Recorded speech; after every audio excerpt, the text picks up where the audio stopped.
Live from Fargo and serving you on TV, online, and on the go. This is Valley News Live 10 at 10. New tonight, a terrifying situation for dozens of people living in a Fargo high-rise. Good evening and thank you for joining us. Krista has the night off. A propane tank caught fire at 2525 North Broadway. The tank sits just outside New Horizons Manor. People inside were evacuated and North Broadway near Hornbachers was closed off. Firefighters say they're still looking into the cause of the fire. Valley News Team's Macy Enger talked with the people who saw it happen and dialed 911. A scary view out the window. Flames shooting out of a propane tank. We seen a big bang. We thought it was air conditioner or something, and we seen sparks and it flying up, this stuff coming up. I saw the propane tanks were on fire and gushing propane. It's like 20 feet high. That's when they both grabbed the phone and called emergency responders. We got out of there real fast. It was pretty bad, pretty scary. Everyone living at New Horizons Manor had to leave the building. I'm glad we're out and it wasn't in the building. This is a very dangerous situation, and thinking ahead, we want to be proactive and not reactive. Firefighters say 3 1,000-gallon tanks connected to one another sit by the high-rise. The propane is a backup power source for heating the building.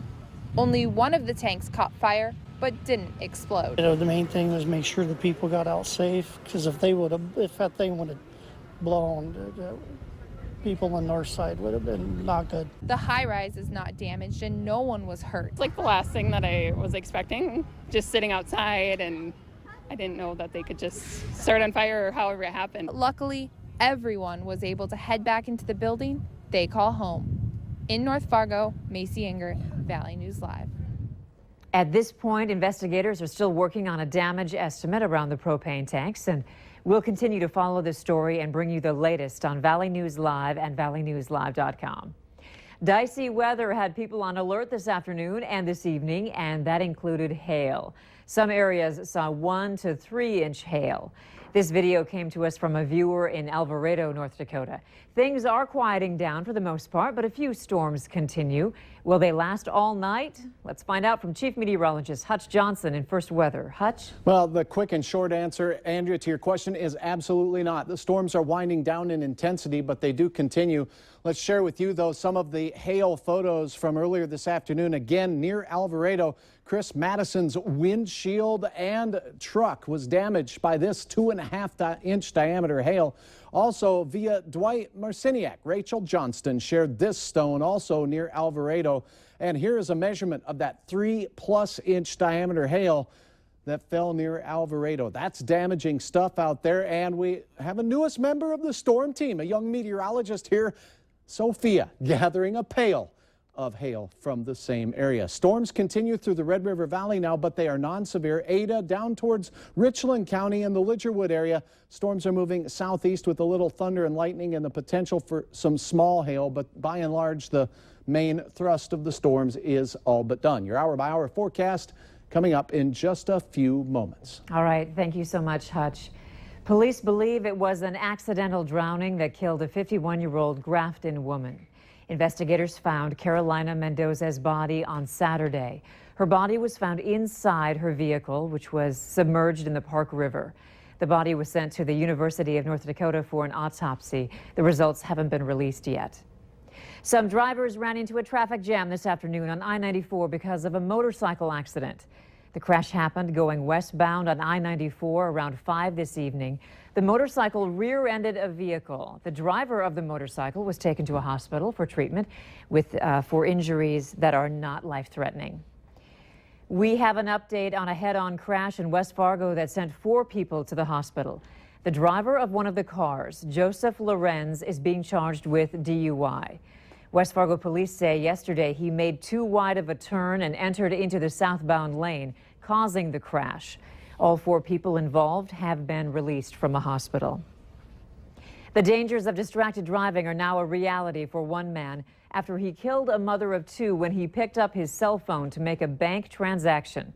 The Minnesota Department of Public Safety has released a video about Chris Weber's crash called Shattered Dreams. Distracted driving changes lives. Public safety officials say the video sends a powerful message about the lives destroyed by distracted driving. They say distracted driving is responsible for 60 deaths each year. And here's a heads up for drivers. Several roads in Fargo will be closed on Monday. There's a major construction project downtown. NP Avenue from 10th to 12th Street North will be closed. Traffic will be detoured on 1st Avenue North and South. That project will add a raised bike track and new street lights. Also on Monday, 4th Street South will be closed between 11th and 13th Avenues South. That closure will be in place for 1 week.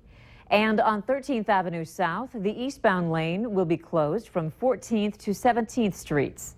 Drivers will be detoured on 15th Avenue South. The closure will be in place for 3 weeks. A local 6-year-old girl will get to see the nation's capital as the ambassador of the Children's Miracle Network. Anna Marcy is the champion child of North Dakota of 2015. She underwent a 32-day hospital stay because of an infection from a shunt in her head. She'll join 51 other kids from across the nation in Atlanta, Georgia, and then Washington, D.C. This is her family's first trip to the East Coast. It's a great honor, and it's been a privilege. It's been a lot of fun, and we just really think so much of this network, the Children's Miracle Network, and all they do for the kids that really need their help. The second part of the trip is in February. The family will get to check out Disney World. One of the first all-natural food stores in Fargo opened its doors for the first time.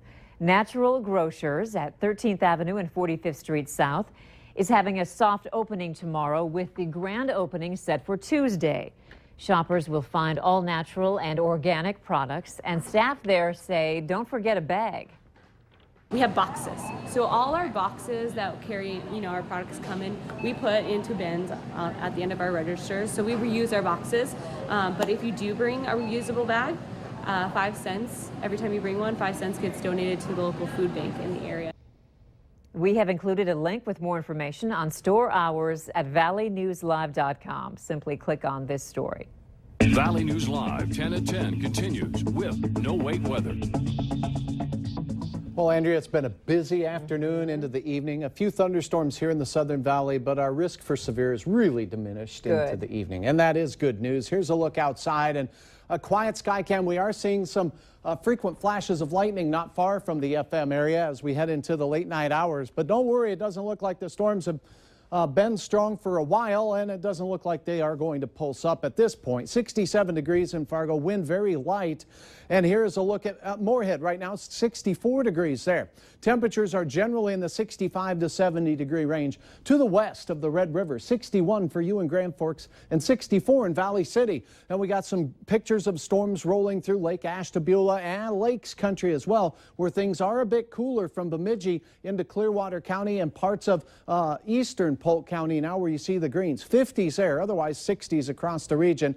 And here's a look at the radar. For the most part, very quiet, a little thunder and lightning in Norman County right now, approaching Ada. These cells are moving to the east and southeast now as we head into the late night hours. Not far from the FM area into southern parts of Cass County. We're seeing some rumbles of thunder there as well. And down into Richland County, some thunder and lightning. The red cells have some locally heavier rain. You may even get some pea-sized hail from a couple of these cells, but by and large, soaking showers. Look like the brunt is going to miss the FM area, although we may have a few drops on our windshield heading home from the newscast tonight, Andrea. Ada getting some thunder and lightning and some heavy rain in western Norman County along the Red River Valley. There at Grand Forks County, seeing some rain. Now, we did get quite a bit of rain in north central Polk County, between a half of an inch and an inch estimated by radar, inch estimated by Doppler radar in and around the Roseau area. However, a report on our Facebook from our friends there of over 2 inches of rain between Badger and Roseau, causing some local flooding on rural roadways. Temperatures overnight falling into the 60s and 50s across the valley, but it does look like our thunderstorms really diminish after midnight. Start your day off on Monday morning with temperatures around 60 degrees, and the wind from the northwest will be a little breezy. 15 miles per hour at times. We'll see it gust a little higher than that. Temperatures rising into the 80s already by your lunch hour in the western counties, 70s out east, and looks like a hot day. Here's your afternoon snapshot on your way home from work. Your car's thermometer will read mid, maybe even upper 80s in some of our southern and eastern counties. It does look like temperatures even into Lakes Country will be well into the 70s for a summer-like day. Cannot rule out one or two thunderstorms in the heat of the afternoon, but Fargo's hour-by-hour planner showing temperatures rising into the 80s and staying put even into your evening for your picnics tomorrow evening. Here's a look at the 3:30 snapshot. 79 Langdon, 81 Jamestown, mostly to partly sunny skies. Temperatures in parts of Minnesota will generally be in the upper 70s.